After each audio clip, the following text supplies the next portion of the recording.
Бүгін Қазақстанның ұлттық валютасы теңгені шыққан күні. Теңге өте құпия жағдайда дайындалып кетті деп айтты бізге осы уақытқа дейінгі. Сіздің 93 жылы қыркүйек айында ресейлік бір газетке сұхбатыңызда көрдім. Сол сұхбатта сіз теңгені дайындалып жатқан жайды ашық айтасыз. Осыны қалай түсінуге болады? Шын мәнінде құпия дайындалды ма, жоқ әлде ашық әңгіме болып кетті бұл туралы?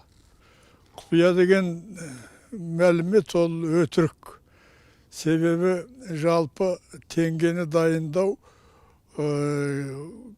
жоғары кеңестің құқысында болды кезде. Өйткені ұлттық банкты министрлердің барлығын сол кезде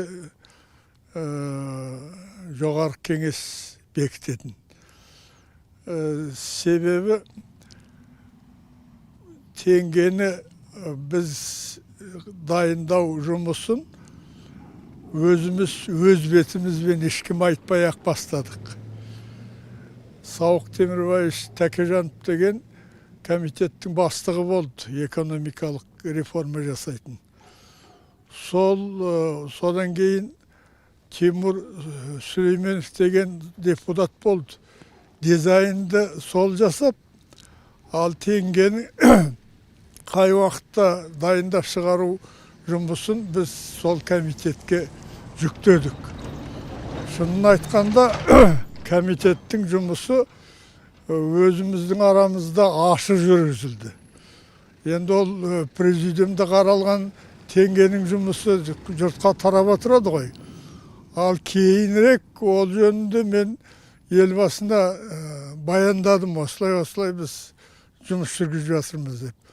Сонда ол Назарбаевтың реакциясы осы күнге дейін ойымда, ойбай оны Ельцин біліп қойса қайтеміз деді.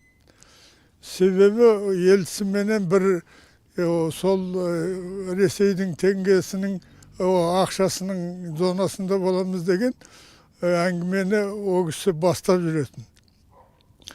Ал біз мемлекет болғаннан кейін теңгеміз болатын өзіміздің валютаның керек екенін ешкімнен жасырмай-ақ жүргізген себебіміз ол заманда банкте бастық болып істеген Ресейдің Геращенко деген азамат мен өте жақсы таныс едім.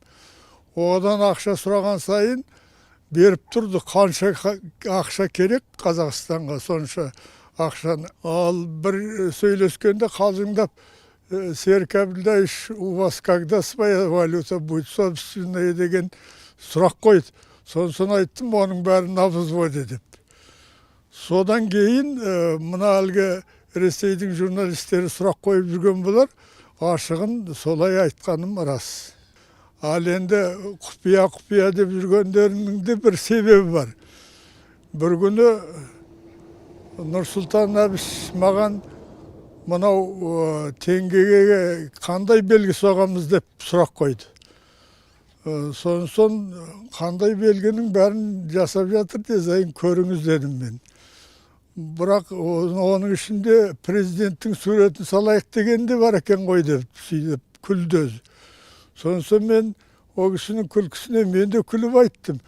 Осы заманда тірі патшаның суретін салатын мемлекетті көргем жоқ деп. Сонымен ол кеткен. Содан кейін біраз уақыт өткеннен кейін осы теңгенің мынау суреттерін мына Асанбаев қарасын, ол бос қой саған қарағанда дегесін жарайды дедім мен. Сол бір топ құрдым айтау. Асанбаев пенен біздің Тәкежанов екеуі бірігіп суреттерін бәрін жасаған уақыты болды. Сол уақыт біраз құпия болды. Кімнің суреті шығатыны. Соны жұрт айтып жүрген болар, құпия жасалды деп. Сонымен президенттің суреті қосылмай қалды ма? Енді оны кейінде бір әңгімелескенде тағы да айтты. Мыналар менің суретімді ұсынып отыр деп. Содан кейін сіз не дедіңіз деп сұрап едім мен, ол күлді. Ран еще деп айттым деп. Енді кейбір ақпаратқа қарағанда осы теңге көктемде дайын болды дегенді естиміз. көктемде дайын болды, бірақ ол теңге шықпай жатты ғой енді. Ал қыркүйек айында Қазақстан Ресеймен ортақ ақша жөнінде келісім жасасты. Яғни ортақ рубль аймағында қаламыз деген келісім жасады, бірақ көп ұзамай теңге шығып кетті. Осы аралықта не болды? Не себептен келісім жасады? Оны рублевой зонада боламыз деген біздің президенттің идеясы. Ал жоғары кеңес өзіміз мемлекет болғаннан кейін біздің өзіміздің төл ақшамыз болу керек деген ұстанды аяғына дейін жалғасты. Сол себептен де азымыз кішкене кешігіп ерте шыққан, кеш шыққанның себебі де солай болар. Әйткенменен оның себебі біздің Англияға төлейтін ақшамыз болмайды деп те соғып жүрді. О кезде ақша деген бар болатын бізде. Енді мына шет елдің валютасы аз болса да өзімізге қанша ақша керек, Ресейдің үкіметі де, банкісі де беріп отырды обалғанша. Алайда Мәскеуге барып келісім жасап келген осы Қазақстан жағы ғой. Барып ортақ ақшада қалу жөнінде. Осы бастаманы Қазақстан ба көтеріп жүрген, әлде Ресей ортақ ақшада қалайық деп бізге ұсыныс жасады ма? Ол Ресей жалпы әйтеу кеткеннен кейін мол кетсін деген саясат ұстады. Оны біз бір ақшамен жұмыс істейік деген, ол менің ойымша анығын өте кесіп айта алмаймын, біздің президенттің идеясы. Қазақстан Ресеймен осындай келісім жасап жатқан кезде, бұл қыркүйектің 10-ы болу керек шамасы. Қыркүйектің 3-үне Өзбекстан өзінің ақшасын шығарып қояды. Одан басқа да көршілеріміз ақшасын шығарып тастады. Енді осы сабан ақшалардың бәрі Қазақстанға келді емес пе? Жалпы Ресейдің өзі де ақшасын өзгертті. Сонан кейін олар 93 жылға дейін шыққан ақшаның бәрі керек жоқ деп өздері жариялады. Сол кезде қай мемлекет 93 жылға дейін шыққан ақшалам десе тоқтау жоқ, ала берсін деп жариялады. Сол әлгі сабан ақшаның көпшілігі Қазақстанға келді. Ол деген бізге жұмыс істеуге өте қиын болды. Ақша бар, құны жоқ.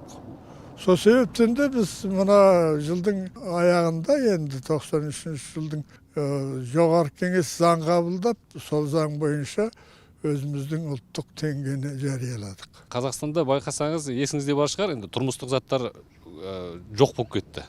Өте тапшы болды, дефицит. Мен осы архивтен қарап көрдім, сонда Егемен Қазақстан жазады, сол кезде біздің кеденнен бір вагон кәдімгі сабын әкетіп бара жатқан жерін ұстайды. Сол сияқты тағы да ұсақ-түйек тұрмыстық заттарды көршілес мемлекеттерге, республикаларға жаппай әкеткен сияқты. Жалпы осы теңгенің өте кеш шығуы менің ойымша кеш шыққан сияқты болып көрінеді. Экономикамызға қалай әсер етті Қазақстанның? Айналайын, бұл жер бір жеке әңгіменің тақырыбы. Себебі біз Ресейдің ақшасын пайдаланып отырсақ та, біздің үкіметіміз мына үлкен өндірістер бізге керек жоқ. Оларды мына нарығы уақытында ұстау тиімсіз болады деп, соларды банкрот жасау үшін ақша бермей құртты әбден. Біздің өзіміздің теңге шыққаннан кейін де ауыл шаруашылығына да басқа өндіріске де ақшаны жеткізбеді. Себебі осыларды өздерін сол әлгі қылқындырып, өздеріне жойғызып, банкрот болды деп атап, содан кейін нарыққа көшеміз деген саясат ұстады.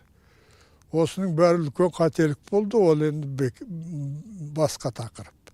Қарашаның 15 күні теңге қолдарыңызға тиді. Осы алғаш көрген кезде қандай әсерде болдыңыз өзіңіз? Ол теңгені одан бұрында мен қолым ұстадым. Өйткені сол әлгі жасаған фабрика 3-4 альбом жасап беріпті біздің банкирлерге барғанда. Президентке, жоғарғы кеңестің төрағасына, маған премьерге деп. Соны кәдімгідей альбом осы күнге дейін бар менің қолымда. Кәдімгідей жақсы шыққанын өзіміз қуанып қарсы алдық. Теңгенің айналымға кіруі қиыншылық жасады деп айта алмаймын. Сұхбатыңызға рахмет аға. Жақсы айналайын, бақытты болыңдар.